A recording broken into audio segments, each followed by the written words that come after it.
আসসালামু আলাইকুম। আমি আজকে পার্ট 5-এ আপনাদের সামনে হাজির হয়েছি বেসিক ইংলিশ নিয়ে।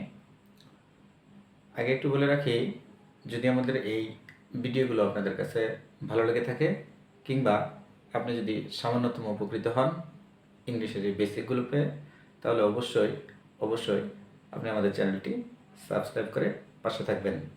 তো চলুন দেরি না করে শুরু করি।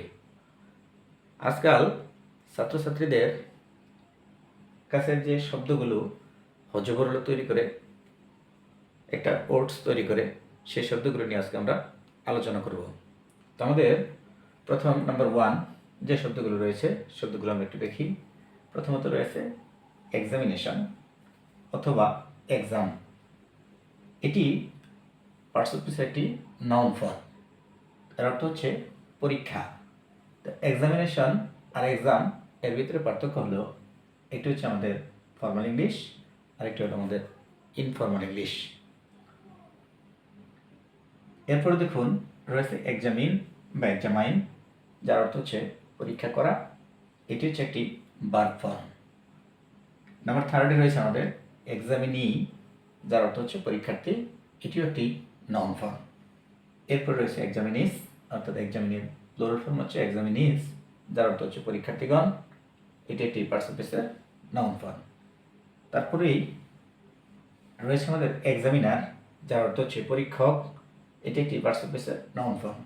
এরপর রয়েছে আমাদের এক্সামিনার্স, যার অর্থ হচ্ছে পরীক্ষকগণ, এবং এটি একটি পার্টস অফ স্পিচের নাউন ফর্ম। এখন আমাদের সমস্যাটা হলো যে জায়গাটা থেকে, সেই জায়গাটা হলো যে এক্সামিনি এবং এক্সামিনার। তো আমরা মূলত একটু খেয়াল করি, এক্সামিনি হচ্ছে পরীক্ষার্থী এবং এক্সামিনার হচ্ছে পরীক্ষক। তো আমি যদি বলি যে আমি একজন পরীক্ষার্থী, তার আগে আমার ইংরেজি করতে হবে আই এম অ্যান এক্সামিনি। আর যদি আমি একজন পরীক্ষক হই, তাহলে আমাকে বলতে হবে আই এম অ্যান এক্সামিনার। কিন্তু দুঃখের সংবাদ হলো এটা, যে আমরা যদি হঠাৎ করে কোনো এক ছাত্রকে জিজ্ঞেস করি যে বলো তো দেখি যে আমি একজন পরীক্ষার্থী, তো সে কিন্তু দ্বিধায় পড়ে যাবে যে I am an examinee or I am an examiner. Number 2তে আমরা যেটা বিষয় নিয়ে আলোচনা করব, এরকম একটি শব্দ যা আমাদের হজবরল লেগে যায়, এই ওয়ার্ডস ওয়ার্ডটা আমরা একটু দেখে নিই। আমরা প্রথমত দেখি সাকসেস। এটি হচ্ছে একটি নাউন ফর্ম, যার বাংলা হচ্ছে সফলতা। এরপর দেখো আমরা সাকসেসফুল, যেটা হচ্ছে অ্যাডজেক্টিভ, যার বাংলা হচ্ছে সফল কাম অথবা সফল। নাম্বার 3 রয়েছে সাকসিড, যা হচ্ছে সফল হওয়া, যার বাংলা যেটা পার্টস অফ স্পিচের ভার্ব ফর্ম।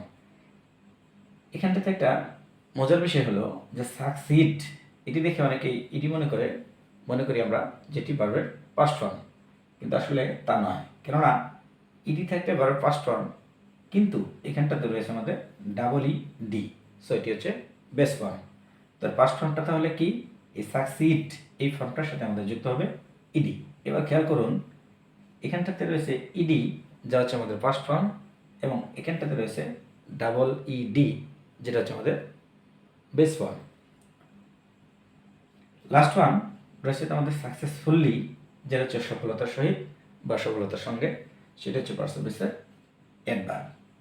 তো আমরা যখন কোনো একজন শিক্ষার্থীকে জিজ্ঞেস করি যে সফল ইংরেজি কী, তখন তারা কিন্তু অনায়াসে বলে দেয় সাকসেস। কিন্তু না, কেননা সাকসেস এটা হচ্ছে সফলতা, যা হচ্ছে নাউন ফর্ম। তখন তাকে বলতে হবে সাকসেসফুল, যেটা হচ্ছে কি সফল।